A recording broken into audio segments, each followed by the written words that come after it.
Hi అండి, నమస్తే. నేను Jhansi. Welcome to our channel Jhansi cooking gardening vlogs. ఎలా ఉన్నారని అందరూ బాగున్నారా? నేనైతే చాలా బాగున్నాను. మీరు కూడా చాలా చాలా బాగుండాలని మనస్ఫూర్తిగా కోరుకుంటున్నాను. ఈరోజు అందరికీ యూజ్ అయ్యే అద్భుతమైన అమేజింగ్ ఇంట్రెస్టింగ్ టిప్స్ మీ ముందుకు తీసుకొచ్చేసానండి.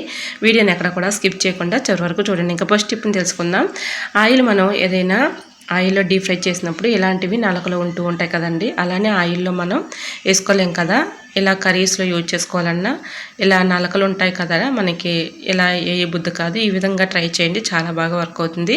ఇలా టీ స్ట్రైనర్ తీసుకొని దానిలో కొద్దిగా కాటన్ పెట్టేసి ఈ విధంగా స్ట్రైన్ చేసుకున్నాం అనుకోండి, నలకలన్నీ ఈ విధంగా చక్కగా మనకి కాటన్లో ఆగిపోతాయి కాబట్టి చక్కగా ఫ్రెష్గా ఆయిల్ అయితే ఉంటుంది. కర్రీస్లో మనం యూజ్ చేసుకున్న ఎటువంటి ప్రాబ్లం అయితే ఉండదు. ట్రై చేయండి, చాలా బాగా వర్క్ అవుతుంది. ఇంకా నెక్స్ట్ టిప్ని తెలుసుకుందాం. ఈ టిప్ని తెలుసుకునే ముందు చిన్న రిక్వెస్ట్ అండి. ఫస్ట్ టైం మన ఛానల్ ఎవరైనా చూస్తుంటే ప్లీజ్ అండి, ప్రీవియస్ వీడియోస్ చూసి మీకు నచ్చితే ఛానల్ని సబ్స్క్రైబ్ చేసుకోండి. ఇంతవరకు మన ఛానల్ ఎంతగానో ఆదరించి సపోర్ట్ చేసి సబ్స్క్రైబ్ చేస్తున్న ప్రతి ఒక్కరికి కూడా చాలా చాలా థ్యాంక్స్ అండి. ఇలానే సపోర్ట్ చేయండి. మన ఛానల్ ఇంకా మంచి మంచి నోటిఫ్ షేర్ చేస్తూ ఉంటాను. దోసపిండి కానీ ఇడ్లీ పిండి కానీ ఒక్కోసారి మిగిలిపోతూ ఉంటుంది కదండి, అది వేస్ట్ అని పారబోస్తూ ఉంటాము. అలా వేస్ట్ అని పారబోసే బదులు ఈ చిన్న టిప్ని ట్రై చేయండి, చాలా బాగా వర్క్ అవుతుంది. ఇలాగ మనం కిచెన్ సింక్లో ఎంత క్లీన్ చేసినా ఒక్కోసారి బ్యాడ్ స్మెల్ వచ్చేస్తూ ఉంటుంది. అలా మనం ఎంత సోపు లిక్విడ్ వేసుకున్నా కూడా, క్లీన్ చేసినా కూడా ఒక్కోసారి ఆ లిక్విడ్ వేసినా కూడా అది క్లీన్ అవ్వదు కదండి. ఈ విధంగా ట్రై చేయండి.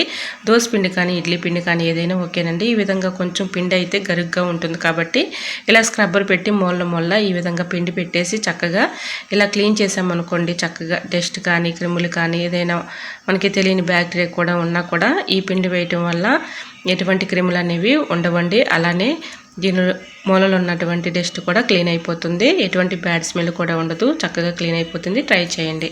మరొక యూస్ఫుల్ టిప్ని తెలుసుకునే ముందు చిన్న రిక్వెస్ట్ అండి. ఈ టిప్స్ అన్నిటిలో ఏ టిప్స్ అయితే యూస్ఫుల్గా ఉన్నాయో, ఏ టిప్స్ అయితే నచ్చాయో తప్పకుండా కమెంట్ సెక్షన్లో కమెంట్ చేయటం మాత్రం మర్చిపోకండి ఫ్రెండ్స్. మనం బాదం గింజలు ఇలా డబ్బాలో స్టోర్ చేసుకునేటప్పుడు ఒక్కోసారి పురుగు వచ్చేసి పాడైపోతూ ఉంటాయి. అలా పాడవకుండా ఎక్కువ రోజులు స్టోర్ ఉండాలంటే ఈ చిన్న టిప్ని ట్రై చేయండి, చాలా బాగా వర్క్ అవుతుంది. ఏదైనా ఒక టిష్యూ పేపర్ కానీ న్యూస్ పేపర్ కానీ తీసుకొని దానిలో రైస్ ఈ విధంగా పెట్టేసుకొని ఇలాగ ఒక పొట్లంలా కట్టేసుకొని ఇలా పొట్లాన్ని ఇలా మనం జీడిపప్పు డబ్బాలో ఇలా పెట్టేసుకున్నాం అనుకోండి, వీటి ఘాటుకి స్మెల్కి పురుగు రాకుండా పాడైపోకుండా ఎక్కువ రోజు స్టోర్ ఉంటాయండి. సో తప్పకుండా ట్రై చేయండి, చాలా బాగా వర్క్ అవుతుంది. ఇంకా నెక్స్ట్ టిప్ని తెలుసుకునే ముందు చిన్న రిక్వెస్ట్ అండి. ఫస్ట్ టైం మన ఛానల్ ఎవరైనా చూస్తుంటే ప్లీజ్ అండి, ప్రీవియస్ వీడియో చూసి మీకు నచ్చితే ఛానల్ని సబ్స్క్రైబ్ చేసుకోండి. ఇంతవరకు మన ఛానల్ ఎంతగానో ఆదరించి సపోర్ట్ చేసి సబ్స్క్రైబ్ చేస్తున్న ప్రతి ఒక్కరికి కూడా పేరు పేరు చొప్పున చాలా చాలా థ్యాంక్స్ అండి. ఇలానే సపోర్ట్ చేయండి. మన ఛానల్లో ఇంకా మంచి మంచి నోటిఫ్ షేర్ చేస్తూ ఉంటాను. ఇంకా నెక్స్ట్ టిప్ని తెలుసుకుందాం. ఎట్లాంటివి మనం షాపింగ్కి వెళ్ళినప్పుడు ఇలాంటి కవర్స్ అయితే వస్తూ ఉంటాయి కదండి, అది పక్కన పడేస్తూ ఉంటాం. మళ్ళీ అవసరానికి కవర్స్ అంటే మనకి అటు ఇటు ఎతుకుతూ ఉంటాం. అటువంటి ఇబ్బంది లేకుండా ఉండాలంటే ఎట్లాంటి కవర్స్ని నేను వీడియోలో చూపించిన విధంగా ఇలా ఫోల్డింగ్ చేసేసుకొని ఒక చోట ఒక కవర్లో వేసుకుని ఉంచుకున్నాం అనుకోండి, అవసరాన్ని తీసుకుని యూజ్ చేసుకోవచ్చు. ఇలా మనం చిన్నగా ఫోల్డింగ్ చేసేసి ఒక కవర్లో పెట్టుకుంటే ఎక్కువగా లేకుండా చక్కగా తక్కువగా కనిపిస్తాయి. మనకు అవసరానికి ఇలా కవర్స్ తీసుకుని యూజ్ చేసుకోవచ్చు. ఇలా మన అవసరానికి కవర్స్ అంటే అటు ఇటు ఎత్తుతూ ఉంటాం కానీ అవసరానికి కనిపించవు కాబట్టి ఈ విధంగా చక్కగా ఫోల్డింగ్ చేసేసి ఒక కవర్లో పెట్టుకున్నాం అనుకోండి, అవసరానికి చక్కగా యూజ్ అవుతుంది. ట్రై చేయండి, చాలా బాగా వర్క్ అవుతుంది. ఇలాంటి కవర్స్ని మనం చిన్న చిన్నగా చక్కగా ఫోల్డింగ్ చేసేసి ఒక కవర్లో పెట్టుకుంటే మనకి ఎప్పుడు కావాల్సినప్పుడల్లా అవసరానికి తీసుకొని యూజ్ చేసుకోవచ్చు. సో మరి మీకు ఈ టిప్స్ ఎలా అనిపించాయో, ఏ టిప్స్ అయితే యూస్ఫుల్గా ఉన్నాయో తప్పకుండా కమెంట్ సెక్షన్లో కమెంట్ చేయండి. ఇంకా నెక్స్ట్ టిప్ని తెలుసుకుందాం.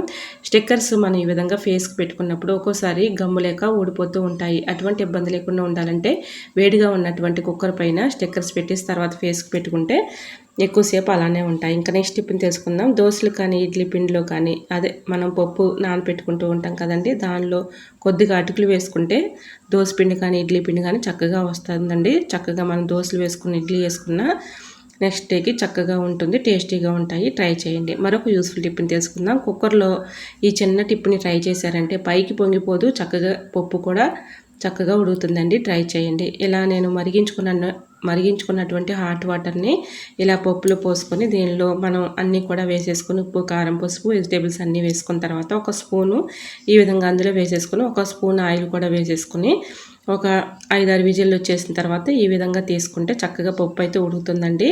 ఎలాంటి మొండి పప్పు అయినా ఉడకని పప్పు అయినా చాలా చక్కగా ఉడుకుతుందండి. ఇందులో మనం హాట్ వాటర్ పోసాం కాబట్టి చాలా చక్కగా వర్క్ అవుతుంది. ట్రై చేయండి.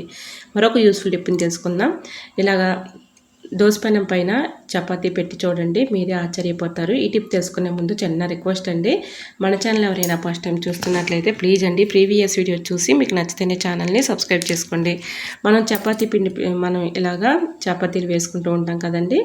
చపాతీ పిండి తీసుకుని ఈ విధంగా చిన్న చపాతీలాగా చేసుకుని ఈ విధంగా రెండు వైపులా కూడా ఇలా కాల్చుకోవాలండి. ఇలా కాల్చుకున్నటువంటి ఈ చపాతీ పైన కొద్దిగా ఇలాగా స్టవ్ ఆన్ చేసుకొని ఒక గెరిటె పెట్టుకొని గెరిటెలో ఈ విధంగా కొబ్బరి నూనె వేసుకోవాలండి. కొబ్బరి నూనెలో ఈ విధంగా కొద్దిగా కర్పూరం బెల్లం కూడా వేసేసి ఒక 1/2 టీ స్పూన్ పసుపు వేసేసుకొని ఇలా కొంచెం హీట్ చేసేసుకున్న తర్వాత ముందుగా చపాతీ మనం హీట్ చేసుకున్నాం కదండి. హీట్ చేసుకున్న చపాతీ పైన కొంచెం గోరువెచ్చలుగా ఉన్నప్పుడే ఇలాగ ఈ ఆయిల్ని చపాతీకి అప్లై చేసేసి, మనకి ఎక్కువగా పెద్దవాళ్ళు ఇంట్లో ఉన్నప్పుడు వాళ్ళకి మోకాలు నొప్పులని పెయిన్స్ అని అంటూ ఉంటారు కదండి. ఇంట్లో ఎన్ని మెడిసిన్స్ చేసినా కూడా అవి వర్క్ అవ్వదు కదా. ఇలా ట్రై చేయండి. న్యాచురల్గా ఇంట్లో ఈ టిప్ని ట్రై చేశారంటే చాలా చక్కగా మనకి ఆ పెయిన్స్ అనేది తగ్గిపోతాయి. ఇలా చపాతీ పైన ఆయిల్ అప్లై చేసేసి ఎక్కడైతే మనకి పెయిన్స్ ఉన్నాయో అక్కడ ఈ విధంగా చపాతీని కాపుతూ ఉన్నామనుకోండి, క్రమేణా ఇలా నైట్ పడుకునే ముందు ఇలా కాపుతూ ఉంటే చక్కగా మనకి పెయిన్స్ అనేది తగ్గిపోతాయండి. ట్రై చేయండి. ఐ హోప్ ఈ టిప్స్ అన్ని మీకు నచ్చాయి అనుకుంటున్నా. నచ్చితే ప్లీజ్ అండి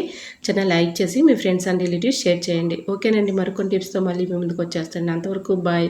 అందరూ బాగుండాలి, అందులో నేను ఉండాలని ఆశిస్తూ నేను మీ Jhansi. Thanks for watching. Bye bye.